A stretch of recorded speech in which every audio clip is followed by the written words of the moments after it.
Subscribe.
Doki alikuja akaanza kuangalia machine. Akaanza kuona heart rate ya mtoi ina speed up kidogo. Yeah. Hata Lon Saidias aliona, tulikuwa hapo na Madhe na Lona wakaangalia tukaanza kuona kidogo. Baada tuko tunataka kushtua, but mimi nilikuwa nimeshajua sasa hapa itabidi it's an emergency, itabidi tumeingia kwa theater. It was bad. Yeah, kidogo. I didn't know. Yeah, so Doki alikuja. Unajua Dr. Doki before akuje alikuwa ameshapanga kila kitu. Alikuwa ameshapanga watu kuingia kwa room ya theater. Yeah, na tukaelekea moja kwa moja mpaka theater. Ulikuwa unafeel aje?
Nilikuwa nakaa chini naamka. Naamka. Ai, mpaka ikafika mahali nikakaa tu chini kwa floor. Juu sasa unaona madogo likatani. Niingie nikaenda mpaka nikachange nguo nikarudisha nguo zangu tu. Nikasema acha nikae hapo niongo. Tulikaa hapo for about 1 hour na kitu. Yeah, 1 hour na kitu ndio umaliziwe. Of course sasa after tumesikia mtoi tukakuwa at peace. Sasa after kusikia mtoi lazima pia tukuongoje. Sasa hiyo bado ni moment nyingine ya uoga tu unaongoja. Sasa hizi mtoto tumemuona yes mamake, sasa tunataka mamake kuona akoaje. So we had to wait for you ndio umaliziwe venye ulikuwa unafanyiwa. After some time kidogo hivi ndio nikaona dhua amechomoka. Nikajua basi mambo iko sawa, mambo iko shwari.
Ready for anything. Mkiniambia niende theater ni sawa. Mkiniambia sijui ni dungo epidural niko sawa. Like I was ready for anything at that time. What? So what was going on in your mind? Me, I was ready for anything. Just sasa unajua imefika point yenye pia mtoto amejicoil actually. Yeah, by then mtu alijicoil. So ikafika any time sasa we have to go to the theater. So hatukuwa na option nyingine. Na after kuleba all that long, imagine tulienda sasa kwenye CS. I felt hata nikienda kwa hiyo CS nilifeel nimewaangusha. Au sija hapana. Unatuangusha na venye ulikuja na mali safi. Unaingia tu hivi boom, unaonyesha kama mali safi nga. At some point nakumbuka tukienda kwa theater. Yeah. I'm sure mnaona tukipeleka kwa hiyo kwa hiyo nilikuwa na feel vibaya. I was like nimeleba all that long. Na tulikuwa tunashinda tukiongelea vya tutapush and then all of a sudden I know. Japush, everything happened for a reason. Jumi naona mi hata CS I guess ilikuwa to the better option for you.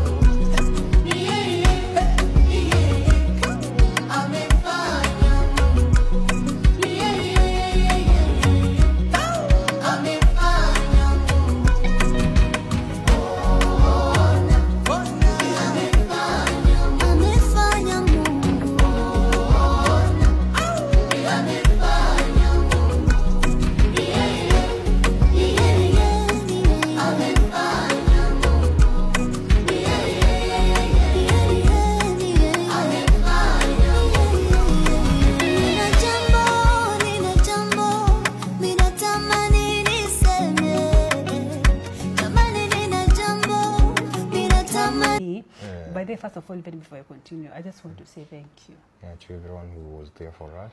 To you. Okay, thank you for being there, babe. Like, aki hata sijui nitakufanyia nini. Tanizalia tu kengine. Nitakuzalia. After hiyo nini? Aki. Wow. Like, that's I really, nice. I don't take it for granted. Okay. Maybe I don't say it enough, but I want to say thank you. Anytime. For being there. And also for showing people out there. Like, nimeangalia comments mingi za wase. Like, most men are never there for their wives. Wanaenda wanapiga kakitu, wanakuja baada. Ai, niko kile. Exactly. Yeah. Like, nikitu nimerealize, ukiangalia comments mingi watu wanasema, wanaume wao hawakwangi there for them. You understand? But you were there for me throughout. Regardless ulifika asubuhi, hujalala. Uko na jet lag, uko na usingizi, uko na yani you decided to be there for me. Lazima. And I don't take it for granted. And also guys, to my mom-in-law, I don't even have enough words to thank her. Like I don't even know what to say. Guys, me I can say I'm blessed.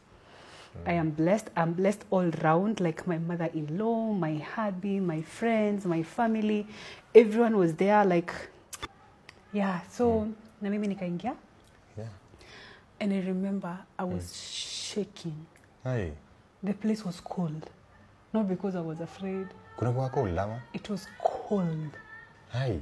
Sana. Alafu nilikuwa tu hivi. Hivyo. Alafu wakaniambia it's normal. Unafaa kushake hivyo? Ni kama unafaa kushake hivyo. Mimi nilikuwa na shake guys. The place was so cold. And then every time nilikuwa nashinda nikiuliza Dr. Dhu akipanga vitu hapo. Namwambia where's my husband? I want him here. Ananiambia he's coming. Nikaambiwa nikae hivi. Nikaambiwa niangalie tumbo. You get? So nikaangalia tumbo, nikadungwa some stuff huku kwa mgongo. Kwa mgongo. And the moment nilidungwa, sikujifeel from my waist downwards. You get? And let me tell you guys, a lot was going on in my mind. I was like, I've failed my people. No. Here I am. Niko hapa nafanya CS. And then, will my baby cry? How will my baby look? Where is my husband? Like so much was running in my mind. alafu it was an emergency, where is my mom, hajui what is happening. Baadhi mama alitufuata kidogo akakuja tukakaa naye alafu akaingia kwa room akaanza tu kuomba. Guys, ukiingia kwa hiyo theater room is not a joke. I know, but I love the fact that wakiingia hapo the kind of songs that walikuwa wanacheza ilikuwa inapia PMC hopes, unajua. Nilikuwa nasikia tu ngoma huko kwa muziki karibu hata niwaambie ama niingie niwapigie muziki niwachezee. Yeah, tuliingia nilikuwa nasikia tu gospel. I know. Alafu ukisikia hiyo gospel manzi kwanza unaisha nguvu unaisha nguvu times 100. Mpaka walifanya nipende huo Mbonyi, ita Mbonyi. Nina siri na Yesu. I'll never forget that song. You know song ilikuwa inaimba. Naamini sijui Nina siri. You know ilikuwa song ilikuwa inaimba nikiingia huko. And then nikasikia madoko wakiomba. Ndio nikajua sasa it's about time. Yeah. But manze before hata tuendelee, big up to Dr. Dho manze. Wewe ni ule msee. Yo. Sisi tutakupeleka vacation. Itabidi tumpeleke tutatafuta vacation mahali. Wewe jiandae. Ngoja tutumwambie jiandae. Exactly. Yeah, like we really appreciate you so much. Like you're one in a million. I know. Yeah. So nakumbuka Dr. Dho akiniambia niinue mguu. Najua iwezi inuka. Sasa mimi kwa kichwa nilikuwa na feel mguu ikiinuka. Lakini yeye nilikuwa na feel mguu yangu ikiinuka. Aliona kujua kama maybe dawa inafanya kazi. But nilikuwa anajokigia road. Akaniambia, "Hebu inua mguu." Nikamwambia nimeinua. Akaniambia sawa. Kumbe hata sijainua. Joke sana. Anachukulia kila kitu kama joke. Alafu anacheka anasema, Yeah, kumbe hata sijainua. So ndo tukaanza process. You guys, do you know I could feel? I could feel kitu anafanya. Nilikuwa na feel kitu anafanya, but si feel pain. Nikaanza kusikia kinipaka kitu, nilikuwa nasikia tu ka brush. Hebu acha kusema hizo vitu. Nilikuwa nasikia ka brush, nikasikia kinikata, but si feel pain. Hadi mwisho akitolewa, nilisikia buju. Nilifeel guys. Nilifeel but you don't feel any pain. Like siku feel any pain. No. And then nikasikia. Oh my god. I know. Ukatulia sasa ukarelax. That's the best feeling ever. Mimi nilikuwa rada kwa dirisha hivi. Nilikuwa naangalia hivi. Niangalia kakitoka. Nikakuja nikaonyeshwa. Kuangalia macho. Babake mdogo. Guys, vetu nilikuwa nasema tutaweka salt in. Itabidi. Lakini shaanza kuweka. Acha kuambia watu hivyo na wewe. Oh my god, the first thing I checked was the eyes and the hair. Oh my goodness. Zazi. Like daughter, like father. Guys, macho. Tuanza tumeshaanza kuweka salt. Macho ni mchinku nikasema ni sawa. Unaona macho yangu na unaonagi macho yako. Baadaye unajua niko na macho kubwa kuliko macho yako. Uongo. Watu watakuja kukuambia ukweli. Uongo. Mimi macho yangu ni venye nakaga ni kama mimi macho yangu ni ya kulala. Alafu unasema mtu anaweza exchangewa mtoto nini? Huyo haizi exchangewa. Hiyo macho yani lazima ninge